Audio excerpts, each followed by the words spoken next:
If you have been watching anime for any period of time, you would have heard of OnePiece, a long-running shonen series. And even though it isn't the most newbie-friendly anime out there, it still garners a big fan base out of boomers who watch it out of nostalgia or copium, and zoomers who watch it because it's popular. If we judge it only based on entertainment, it would rank high, but as an anime or manga, it leaves too much to be desired.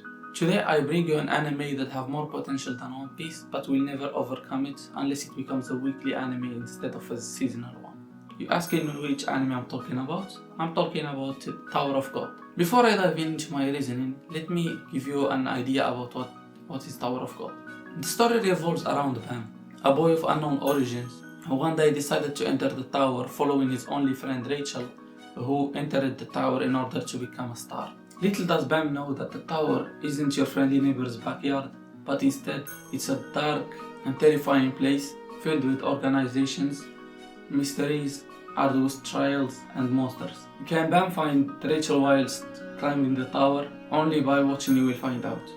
Now let's talk about why Tower of God has more potential than the most overrated anime of all time. First of all, the plot of Tower of God is insane, because instead of giving you a finish line, they give you a story that may expand depending on what the writer wants you to see, and not giving you a finish line that's too obvious, which forces you to give an ending sooner or later. Secondly, each character has their own distinctive features which makes them more vivid, be it allies of the main character, his enemies, or even people that don't bother with in the first place.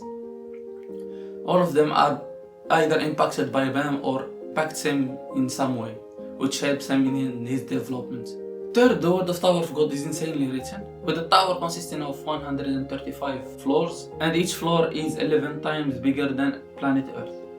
In order to move up the tower, you must be selected by Hedon, the guardian of the first floor, who wanders the tower in order to find new people to become regulars. The only sad thing is, once you are selected, you can't go back to your birth floor unless you reach it after climbing your way back. And upon reaching the floor 134, you become a ranker and get a rank based on your strength and your influence in the tower. A side note, people who come from outside the tower are considered irregulars because they aren't affected by the rules laid by the god of the tower, and most of them are considered monsters because almost all of the people who are ranked in the top 10 in terms of strength are all irregulars. Fourth, the job system in Tower of God is also interesting because each character is good at a certain occupation or profession, be it light bearers who are good at coordination, crowd control, and laying out traps, scouts who detect traps and are fast at running, fighters who are categorized into three, the spear bearers who are good at long and short distance fights, the wave controllers who use Shinsu, aka Divine Water, to control the flow of the fight, because Shinsu is the source of life in the tower and without it all the regulars will die.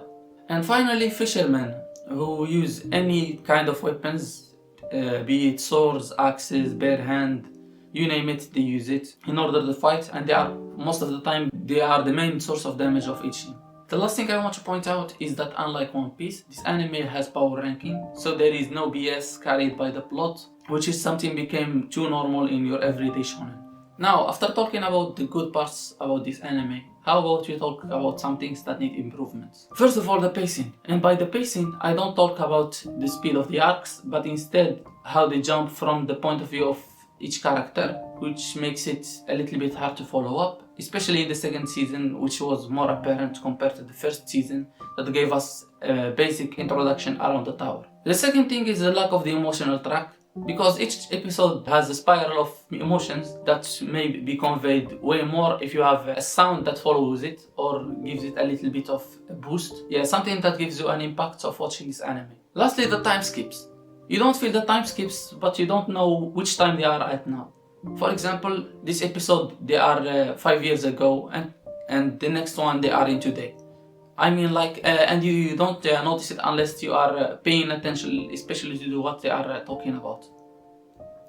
And it's not just the time skip, but also the floor skip. They don't talk about each floor, but they they talk about, for example, they start from the 20th floor and they end up in the 28th in the blink of an eye, which is something that is annoying a little bit, to be honest. Overall, this anime is solid. If I will rank it, I will probably give it like 7.5 out of 10. The manhwa of Tower of God is slightly better than the anime, especially since they don't have the problem of pacing and the time skips. Their chapters are also long, which enhances the experience. However, they have a problem in the real life pacing, aka the release time. So they have an irregular releasing time, too much hiatus, which is something common in modern manga releases. So if I will rate it, I will give it 8 out of 10, which probably place it among the top 5 best manga out there, to be honest. Yeah, so that was it, and I will see you all in the next time.